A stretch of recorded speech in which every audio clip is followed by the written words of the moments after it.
माहिर, क्या तुम हमें थोड़ी देर के लिए अकेला छोड़ सकते हो? ओके।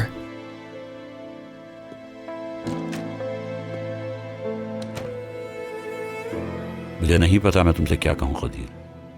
ये सब कैसे हुआ? इस बारे में तो मैं खुद नहीं जानता ज़िया साहब। ना जाने ये सब कुछ कैसे हो गया।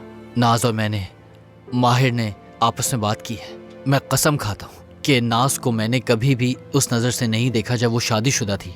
हम दोनों बहुत अच्छे दोस्त थे और मुश्किल में हम दोनों ने एक दूसरे का साथ दिया बस। ये माहिर और इंसिया के किस्से के बाद सब कुछ शुरू हुआ? नहीं, ऐसा कुछ नहीं है।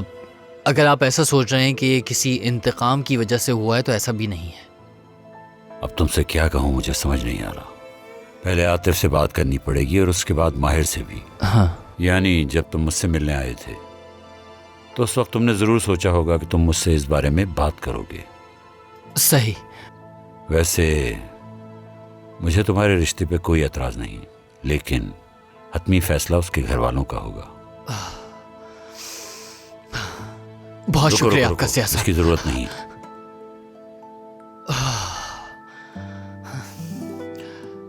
माहिर,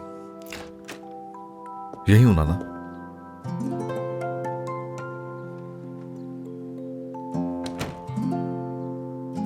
मैं असल में तो तुमसे उस हाकिम के बारे में बात करना चाह रहा था, लेकिन तुम मेरे सामने कदीर को ले आए। उलझ के रह गया हूं मैं। नाना, उसकी आप फिक्र मत कीजिए।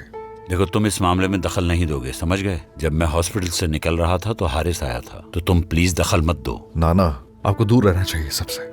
मुझे क्या करना है उसके साथ जानता हूं मैं। तुम लोग दूर रहो उससे, समझ गए? वो हम लोग खुद देख लेंगे। माहिर, मैं संजीदा हूं बेटा। मैं अपने ओहदे से इस्तीफा दे रहा हूं। अब से तुम होगे मेरी जगह पर, और इस तरह के लोगों से कैसे पेश आना है वो मैं देख लूंगा। बस तुम ऑफिस पे ध्यान दो, और तुम दोनों के दरमियान जो भी मसला है वो आपस में हल कर लो। मैं बदमज़गी नहीं चाहता तुम दोनों के दरमियान। देखो, आज के बाद मैं किसी किस्म का झगड़ा और फजूल बात नहीं चाहूंगा। नाना, पहले ही बहुत से झगड़े हो चुके हैं। उनसे बढ़कर झगड़े और क्या हो सकते हैं। मानते हैं कि पहले हम एक दूसरे को पसंद नहीं करते थे, अब ऐसा नहीं है। हमने सोच लिया है, फैसला कर लिया कि हम मिलजुल कर रहेंगे। ऐसे ही है। बताया था ना कि कदीर एक खरा सोना है। ये पीठ पीछे करने वाला नहीं, जो भी हो सामने बैठ के बात करने वाला है। ये बिल्कुल मेरे और आतिफ जैसा है। अगर तुम दोनों आपस में मिल जाते हो और दोस्त बन जाते हो तो मैं यकीन से कहता हूं कि हर मुश्किल का हल आसानी से निकाल लोगे। जिंदगी में हमेशा एक अच्छे और वफादार दोस्त की जरूरत रहती है। मैं ये नहीं कहूंगा कि झगड़ेंगे नहीं हम। बेशक हम एक दूसरे को पीटें, एक दूसरे के साथ कुछ भी करें, लेकिन बाहर से कोई हम पर उंगली नहीं उठा सकेगा। कभी नहीं। अल्लाह तुम लोगों को अपने हिफ्ज़ और अमान में रखे।